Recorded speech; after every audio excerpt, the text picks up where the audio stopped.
नमस्ते, कैम छो और स्वागत है आप सभी का आपकी अपनी YouTube channel without any doubt पे। और मैं हूँ खुशहाली। तो आज हम बात करेंगे बैड बैंक्स के बारे में, क्योंकि जो रिसेंटली हमारा जो बजट अनाउंस हुआ है उसके दौरान जो हमारी फाइनेंस मिनिस्टर है निर्मला सीतारमण जी, उनके द्वारा एक इम्पॉर्टेंट अनाउंसमेंट की गई थी कि बैड बैंक्स को फॉर्म किया जाएगा। तो ये बैड बैंक क्या होती है, किस तरह से इसका फॉर्मेशन किया जाएगा और ये किस तरह से वर्क करेगी और इसकी वजह से बहुत सारे बेनिफिट्स हो सकते हैं, तो उनके बारे में हम आज बात करेंगे। तो चलिए हम शुरू करते हैं आज का वीडियो।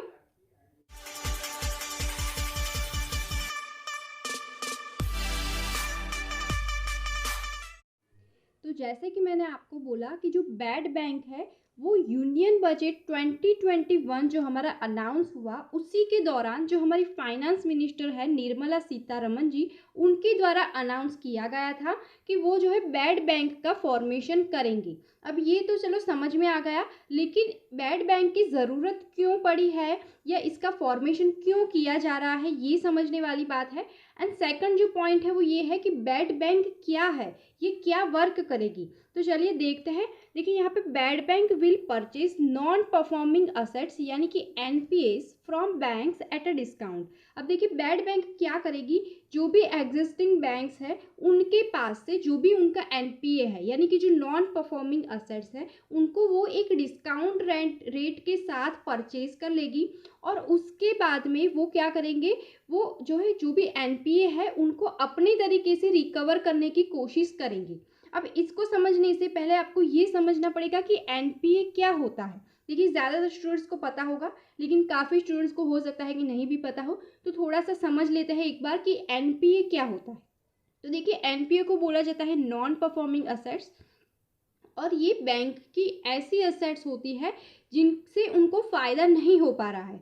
जैसे कि फॉर एग्जांपल देखिए बैंक ने किसी कंपनी को या इंस्टीट्यूशन को कुछ अमाउंट की लोन दी है, ठीक है। फॉर एग्जांपल 100 करोड़ की लोन उन्होंने किसी कंपनी को या जो है कि इंस्टीट्यूशन को प्रोवाइड करी है, लेकिन अब वो कंपनी या वो जो इंस्टीट्यूशन है वो उस लोन की भरपाई नहीं कर रहे हैं। यानी कि बैंक्स का जो उतना पैसा है वो फंसा हुआ पड़ा है उस बैंक या इंस्टीट्यूशन के पास, ठीक है। यानी बैंक के पास क्या होगी, मनी की क्राइसिस होंगी, ठीक है। बैंक आके और किसी को उतने पैसे जो है कि लैंड नहीं कर पाएगी, ठीक है। तो ये एक तरीके का बैंक का लॉस है। कुछ अमाउंट है बैंक की जो कि नॉन परफॉर्मिंग है, बिल्कुल उसके ऊपर कुछ भी ना ही उनको इंटरेस्ट मिल रहा है, ना ही वो उसको किसी और जगह पर इन्वेस्ट कर पा रहा है, राइट। यानी जो भी लोन है मार्केट में जो कि बैंक्स को वापस नहीं मिल पा रही है उनको हम बोल सकते हैं एनपीए यानी कि नॉन परफॉर्मिंग असेट्स। अब देखिए क्या हो रहा है, कुछ समय से एनपीए बहुत ज़्यादा बढ़ रहा है बैंकों के ऊपर। इसकी वजह से बैंक्स का जो परफॉर्मेंस है वो काफ़ी हद तक डाउन हो रहा है। देखिए बैंक्स को क्या होगा, अपने पास बहुत सारे काम होते हैं बैंक्स के पास करने के लिए, लेकिन क्या होगा वो एनपीए रिकवर करने के लिए उसके पीछे भी उनको थोड़ा सा अपना एफर्ट्स डालना रहता है, ठीक है। तो उनका टाइम एनर्जी जो है मनी जो है वो उसके पीछे भी खर्च होती है।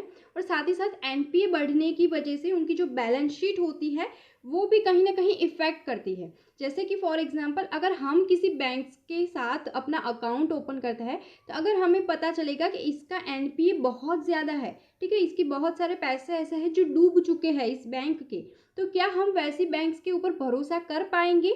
नहीं कर पाएंगे, राइट। क्योंकि हम सोचेंगे कि अगर बैंक्स के इतनी सारी लोन वापस नहीं आ पाई है तो मीन्स कि बैंक के पास पैसा कम है, तो ये बैंक कभी भी उठ सकती है, ठीक है। तो इस तरह की जो है कि बैंक की जो स्टेबिलिटी होती है उसके ऊपर भी एक क्वेश्चन मार्क उठता है। साथ ही साथ बैंक की जो वर्क एफिशिएंसी है वो भी कहीं ना कहीं पे अफेक्ट होती है, राइट। तो इन्हीं सारे प्रॉब्लम्स को ओवरकम करने के लिए गवर्नमेंट ने जो है बैड बैंक को एस्टेब्लिश करने के बारे में सोचा है, ठीक है। और ये बैड बैंक वर्क कैसे करेंगे, तो ये जो है अलग अलग बैंकों के पास से जो भी एनपीए है उनको डिस्काउंटेड रेट के साथ परचेस करेंगे।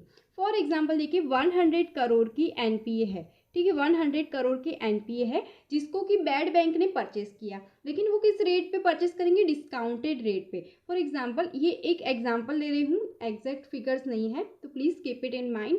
देखिए फॉर एग्जांपल उन्होंने इसको 55 करोड़ में जो है एक्वायर कर लिया, ठीक है। 55 करोड़ रुपीज़ वो बैंक को दे देंगे, ठीक है। 55 करोड़ रुपीज़ जो है उन्होंने इतने रुपीज़ में वो एनपीए को खरीद लिया, ठीक है। अब जो बैड बैंक है वो क्या करेगा, वो अपनी ओर से कोशिश करेगा उस 100 करोड़ रुपीस को मार्केट से वापस लाने की। ठीक है, अगर उनके पास फॉर एग्जांपल 100 करोड़ में से वो 75 करोड़ रुपीस रिकवर कर पाई है। ठीक है, फॉर एग्जांपल बैड बैंक जो है वो 75 करोड़ रुपीस रिकवर कर पाई है, लेकिन वो जो बैंक से उन्होंने सिर्फ 55 करोड़ में खरीदा था, तो वो उस बैंक को सिर्फ 55 करोड़ ही पे करेंगे और ऊपर की जो अमाउंट होगी वो बैड बैंक की इनकम होगी। ठीक है, तो आई होप आपको थोड़ा बहुत कंसेप्ट समझ में आया होगा।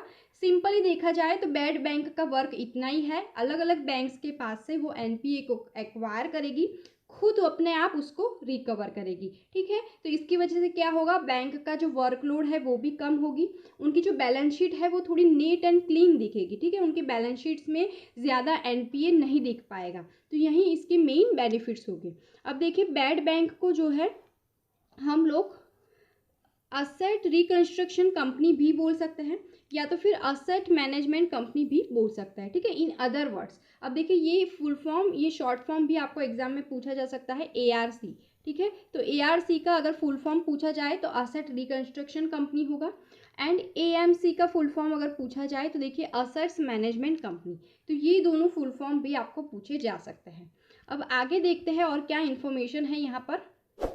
तो ये जो बैड बैंक्स रहेगी वो ऐसा कहा जाता है कि जो जनरल बैंक्स हैं उनसे ज़्यादा जो है कि कारगर रहेगी एनपीएस को रिकवर करने में, क्योंकि ये एक स्पेशलाइज्ड बैंक रहेगी जो सिर्फ और सिर्फ एनपीए के लिए ही वर्क करेगी। जब आपका जो वर्क एरिया रहता है वो एक लिमिटेड रह जाता है, तब आप उस लिमिटेड वर्क में थोड़ा एफिशिएंटली वर्क कर पाते हैं, राइट। तो इसीलिए इसको एक स्पेशलाइज्ड एजेंसी बोला जाएगा एनपीए को ट्रीट करने के लिए। और गवर्नमेंट ने सोचा है कि वो रफली 2.2 लाख करोड़ रुपीस का जो एनपीए है वो बैड बैंक में जो है कि कन्वर्ट करेंगे, या हम कह सकते हैं कि मूव करेंगे। ठीक है, तो ये भी एक इम्पॉर्टेंट पॉइंट निकल के आता है कि 2.2 लाख करोड़ रुपीस का जो एनपीए है वो बैड बैंक को मूव किया जाएगा। और देखिए यहाँ पर जो बैड बैंक्स रहेगी वो अदर बैंक्स को जहाँ से वो एनपीए एक्वायर कर रही है उनको वो जो 50% अमाउंट रहेगी वो कैश में पेमेंट की जाएगी। तो ये भी एक इम्पॉर्टेंट पॉइंट है कि 15% जो अमाउंट रहेगी वो कैश में पेमेंट किया जाएगा।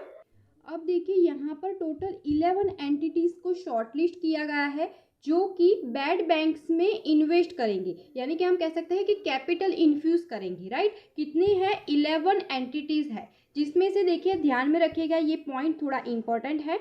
ये जो 11 एंटिटीज़ रहेंगी उसमें से जो 2 एंटिटीज़ है वो होगी हमारी नॉन बैंकिंग लेंडर्स, और बाकी की जो 9 रहेंगी वो होंगी हमारी बैंक्स। ठीक है, तो 11 में से 2 है हमारी नॉन बैंकिंग लेंडर्स और बाकी की जो 9 रहेंगी वो होगी हमारी बैंक्स। अब वो जो 2 नॉन बैंकिंग है उसमें से एक है हमारा पीएफसी यानी कि power finance corporation, and second होगा आरईसी यानी कि रूरल इलेक्ट्रिफिकेशन कॉरपोरेशन, राइट। तो ये दोनों होंगे हमारे नॉन बैंकिंग लेंडर्स। अब बाकी के जो 9 है उसमें से 6 होंगे हमारी पब्लिक सेक्टर बैंक्स और 3 होंगी हमारी प्राइवेट बैंक्स। ओके, तो यहाँ पर सारे के सारे लिस्ट मैंने दिए हुए हैं, तो इसको थोड़ा पढ़ लीजिएगा आप।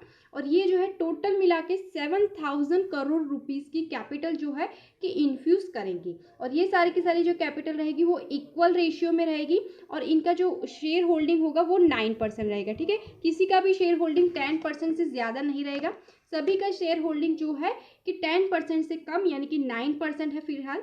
हो सकता है कि फ्यूचर में और ज़्यादा लैंडर्स इसमें ऐड हो जाए और इनका जो स्टेक होल्डिंग है वो कम हो जाए, लेकिन फिलहाल जो है कि 9% इनका इसके अंदर स्टेक होल्डिंग रहेगा।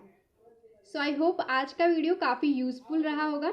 सो अगर आपको ये वीडियो अच्छा लगा है तो इसे लाइक ज़रूर कीजिएगा और इस चैनल को सब्सक्राइब ज़रूर कर दीजिएगा। तो मिलता है दोस्तों नेक्स्ट वीडियोस में। Thanks for watching. दोस्तों मैं इंस्टाग्राम पे काफ़ी ज़्यादा एक्टिव रहती हूँ, तो ये मेरी इंस्टाग्राम की आईडी है और देखिए वहाँ पर मैं इस तरह से डेली बेसिस पे इंग्लिश ग्रामर के ऊपर पोस्ट डालती रहती हूँ, तो आपकी फ्री टाइम में स्टडी भी होती रहेगी। और उसके अलावा अगर आपकी किसी टॉपिक के ऊपर क्वेरीज है या आप किसी पर्टिकुलर टॉपिक के ऊपर वीडियो चाहते हैं तो आप मुझे वहाँ पर ही मैसेज करके बता सकते हो, क्योंकि वहाँ पर मैं ज़्यादा एक्टिव रहती हूँ तो मैसेजेस तुरंत मेरे ध्यान में आ जाते हैं, तो मैं आपको रिस्पॉन्स भी क्विक दे पाती हूँ। तो ये मेरी इंस्टाग्राम की आईडी है, यहाँ पे जाके आप मुझे फॉलो ज़रूर कीजिएगा।